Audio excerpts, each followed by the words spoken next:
जय श्री गणेश। नमस्कार, मैं आचार्य संजय द्विवेदी शुक्र के राशि परिवर्तन प्रभाव को लेकर आपके सम्मुख उपस्थित हूँ। शुक्र जो कि ऐश्वर्य के कारक हैं, वैभव के कारक हैं, सुख संपदा के कारक हैं। इस जगत में जितना भी ऐश्वर्य है, वैभव है, विलासिता है, भूमि, भवन, वाहन, संपत्ति, बड़ी लग्जरीज गाड़ियां, जेम्स ज्वेलरी, रत्न आभूषण, समस्त चीजों का कारकत्व शुक्राचार्य के पास। शुक्राचार्य स्त्री के भी कारक हैं, प्रेम के भी कारक हैं।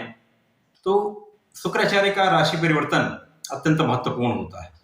शुक्राचार्य अभी वर्तमान में अपने मित्र बुध की राशि में गोचर कर रहे हैं, परंतु 18 अक्टूबर को इनका राशि परिवर्तन होगा तथा ये अपनी मूल त्रिकोण तुला राशि में प्रवेश करेंगे।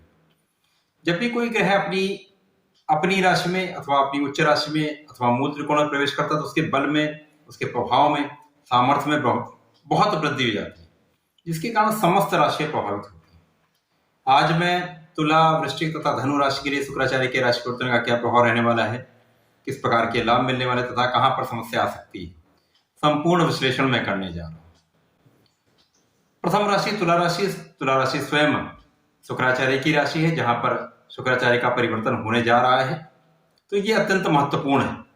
तुला राशि में पहले से केतु का गोचर चल रहा है, जिसके कारण कुछ मानसिक समस्याएं चल रही हैं, कुछ स्वास्थ्य में समस्या चल रही है, मानसिक तनाव की स्थिति है, क्योंकि केतु किसी के भी साथ किसी भी राशि में होते हैं अथवा जब राहु का सीधा दृष्टि का प्रभाव होता है तो समस्या अवश्य उत्पन्न होती है, इनका नकारात्मक प्रभाव अवश्य पड़ता है। तो यहाँ पर जब शुक्राचार्य प्रवेश करेंगे तो शुक्राचार्य के साथ राहु तथा केतु का मित्रवत संबंध होता है।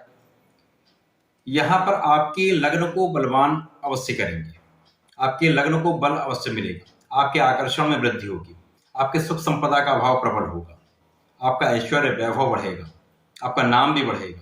परंतु यहाँ पर क्योंकि राहु के साथ दृष्टि प्रभाव है तो यहाँ पर आपको अपने ऊपर बहुत नियंत्रण रखने की आवश्यकता होगी, क्योंकि इस समय में कल्पनाशीलता बढ़ती है, धन का प्रबल आगमन होगा तो विलासिता बढ़ती है, ऐश्वर्य वैभव बढ़ेगा तो यहाँ पर आमोद प्रमोद बढ़ता है, साथ ही में साथ भोग की प्रवृत्ति बढ़ जाती है। तो यहाँ बहुत ही संयम, आत्मनियंत्रण तथा अपने चरित्र पर नियंत्रण रखने की आवश्यकता होगी। जीवन साथी के संबंध जो अभी तक कुछ कहीं ना कहीं समस्या आ रही थी, वहां पर संबंधों में सुधार होगा, आपसी प्रेम बढ़ेगा, प्रेम संबंध भी अच्छे रहने वाले हैं। यहाँ पर सूर्य का भी गोचर चल रहा होगा, तो सूर्य जब लग्न में होते तो लग्न को बल अवश्य मिलता है। शुक्राचार्य के साथ होंगे जो कि लग्नेश हैं, तो लग्न को प्रभावी बनाएंगे, आपका नाम निश्चित रूप से बढ़ेगा। तो यहाँ पर बुध का जब गोचर हो जाए तो आपकी बुद्धि विवेक का भाव जागृत होगा, तो आप अपने ऊपर नियंत्रण कर पाएंगे, आपके ज्ञान का भाव प्रबल होगा, तो बुद्धि का भाव प्रबल होने से आप अपने निर्णय अच्छे से ले पाएंगे। शुक्राचार्य का परिवर्तन आपके जीवन में समृद्धि लाने वाला है, सुख संपदा का लाभ देने वाला है, परंतु आपको अपने ऊपर पूर्णतया नियंत्रण रखने की आवश्यकता होगी। तुला राशि शुक्राचार्य की राशि, यहाँ आपको नियमित रूप से बाबा भोलेनाथ पर जलार्चन करना चाहिए तथा नित्य सूर्यदेव को जल देना चाहिए। वृश्चिक राशि। वृश्चिक राशि के स्वामी मंगल है। वृश्चिक राशि के लिए शुक्राचार्य द्वादश के स्वामी तथा सप्तम के स्वामी है। द्वादश तथा सप्तम के स्वामी का गोचर द्वादश भाव में होने जा रहा है, जहां पर पहले से ही केतु का गोचर चल रहा है। केतु 12वें भाव में अच्छा फल देते हैं, ये मोक्ष के कारक होते हैं, अध्यात्म में वृद्धि कराते हैं। अब यहाँ पर पहले से यहाँ पर सूर्य का गोचर चल रहा है, केतु के साथ युति संबंध है। यहाँ पर जैसे शुक्राचार्य का परिवर्तन होगा तो यहाँ पर त्रिग्रही योग द्वादश भाव में बनेगा, तो ये आपको विदेश सेवाओं से लाभ देगा, विदेशी व्यापार से लाभ देगा। यदि विदेश में रहकर कार्य करते हैं तो आप बहुत लाभ लेने वाले हैं, आपके धन में वृद्धि होगी, आपके ऐश्वर्य में वृद्धि होगी। परंतु यहाँ पर एक बहुत बड़ा नेगेटिव पॉइंट भी है, यहाँ पर आपके व्यसन में वृद्धि हो सकती है। यदि आप धूम्रपान करते हैं अथवा मादक पदार्थों का सेवन करते हैं तो यहाँ पर आपके व्यसनों में वृद्धि हो सकती है, आप गलत संगत में जा सकते हैं। शत्रु भी यहाँ पर आपको निश्चित रूप से आपके लिए समस्या का कारण बनेगा। परंतु सूर्य तथा शुक्राचार्य की युति यहाँ पर शत्रु का हनन निश्चित रूप से करेगा, तो यहाँ आपको लाभ भी मिलेगा, आप अपने रोगों से मुक्त होंगे, कानूनी समस्याओं पर आपको विजय प्राप्त होगी। तो वृश्चिक राशि के जातकों के लिए अपने ऊपर नियंत्रण, अपने व्यसनों पर नियंत्रण रखने की आवश्यकता होगी तथा संगति पर ध्यान देना होगा। अच्छे लोगों के साथ संगति करें तो आपको लाभ अवश्य मिलेगा। धनु राशि। धनु राशि के स्वामी गुरुदेव बृहस्पति हैं।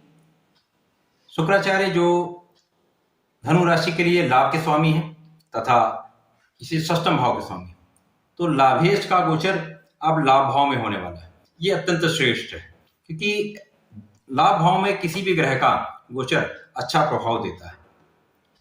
तो यहाँ पर पहले से ही केतु का गोचर चल रहा है, वहां पर सूर्यदेव भी पहुंच चुके हैं, तो ये भाव अत्यंत प्रबल है। अब शुक्राचार्य जब यहाँ पहुंचेंगे जो लाभ के स्वामी है, तो यहाँ मालव्य योग बनाएंगे। लाभ भाव में मालव्य योग आपके धन का भाव बहुत प्रबल करता है, आपको सुख संपत्ति का अर्जन कराता है, आपको बड़े वाहन का अर्जन कराता है। धन का भाव बहुत प्रबल होने से आपके जीवन में बहुत प्रगति होने वाली, सफलता आपको मिलने वाली है। यद्यपि यहाँ पर कुछ ग्रहण का भी प्रभाव होगा, शुक्र के साथ राहु का भी प्रभाव होगा, तो लेकिन ये कोई बहुत बड़ी समस्या नहीं होगी। यहाँ पर कुछ संतान का पक्ष कुछ पीड़ित हो सकता है, छोटी मोटी समस्याएं हो सकती हैं, संतान के स्वास्थ्य में कुछ समस्या हो सकती है, शिक्षा में कुछ व्यवधान आ सकता है। प्रेम संबंध यहाँ पर बिल्कुल अच्छे नहीं रहने वाले हैं, यहाँ पर आपको ध्यान रखने की आवश्यकता होगी।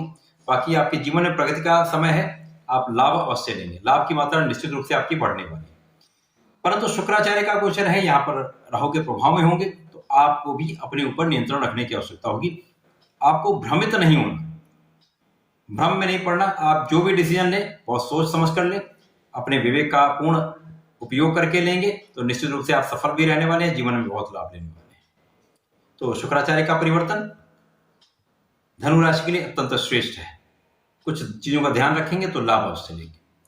धनु राशि के जातकों को नियमित रूप से श्री हरि के शरण में रहना चाहिए तथा यहाँ पर आपको संकट मोचन के हनुमान चालीसा का पाठ अवश्य करना चाहिए।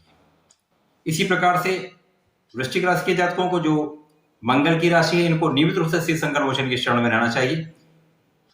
नियमित रूप से हनुमान चालीसा का पाठ करें तथा प्रत्येक मंगलवार को यदि 7 बार बजरंगबाण का पाठ कर लेते हैं तो आप समस्त संकटों से मुक्त होते हैं, बहुत लाभ लेने वाले हैं।